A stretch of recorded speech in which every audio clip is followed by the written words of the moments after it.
Hey, good morning. This is Meir Valensky with Driving Markets. Okay, quick caveat. Anything said in this piece is an opinion only. It's for media publication. It's not investment advice. I'm not a financial advisor. Any trading you do on your own account is your gains. Anything you lose is yours. And unfortunately, I don't give advice, and that's it. End of story. It's opinion only. Let's go. Okay, right. So the Reserve Bank of Australia, the RBA, Reserve Bank of Australia, just raised interest rates today by 50 basis points. I was calling for a 75 basis point rise, but it's actually 50 basis points in Australia, and that's again the first interest rate rise globally for the month of September. And this week you've got another couple of interest rate rises very likely to happen. I'd be very surprised if they don't happen.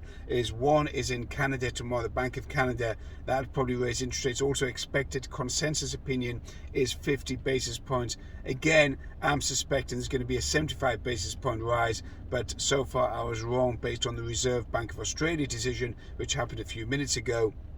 And then on Thursday, what you've got is the ECB, the European Central Bank, which is the big number because the euro is 51% of traded currencies around the world is the euro against dollar, euro against Canadian dollar, euro against Aussie dollar, euro yen, etc., and that's going to have a massive impact. Now, you have to remember the ECB, the European Central Bank, and the Europeans are well behind the curve. They've only just started last month increasing interest rates by 50 basis points, was the first rise in more than 11 years.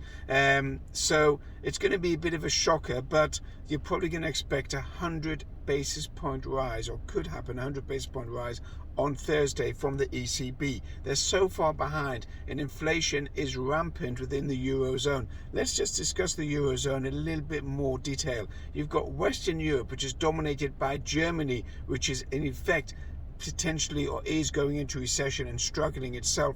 And then you've got the other players like France, which is also a huge economy, and then you've got Italy, Spain, Portugal, Holland, Belgium.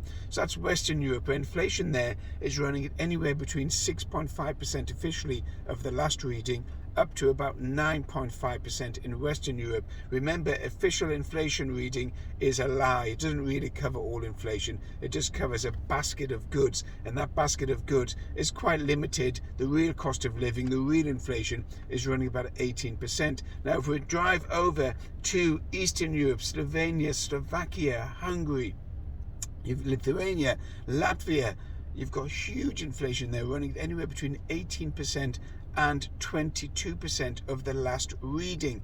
Now, you take that as an overall, so the Eurozone as an inflation measure is running at around about 10% or 10.1%, but individual countries have got rampant inflation, and that's going to impact significantly on the euro, because as rates don't rise and those countries go into recession, they're going to pull down the West, which is like Germany and France, further, because Germany and France are going to have to finance these weaker Eastern European countries that have just lost control of inflation completely. So Thursday is a massive number when it comes to interest rates within the Eurozone. Now, also today, you've got another big number in the States called the PMI, the Purchasing Managers Index, or the ISM.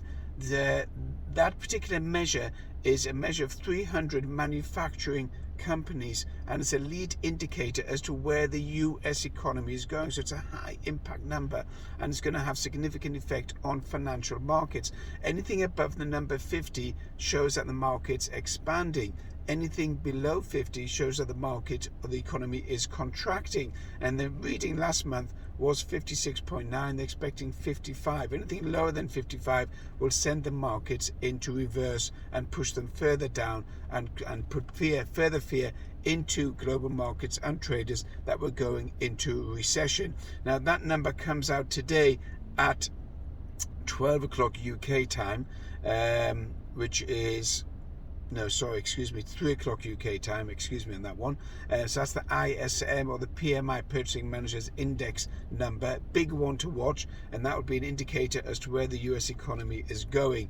Overall, financial markets are drifting downwards. There is still a fear of inflation, a fear of interest rate rises. I expect oil to continuously climb up. Now, it has come down a little bit due to fears of recession and due to further lockdowns within China, and that's going to further frustrate the supply chain. And oil came down on the back of potential lower demand, but I see oil going up. Also see gold going up.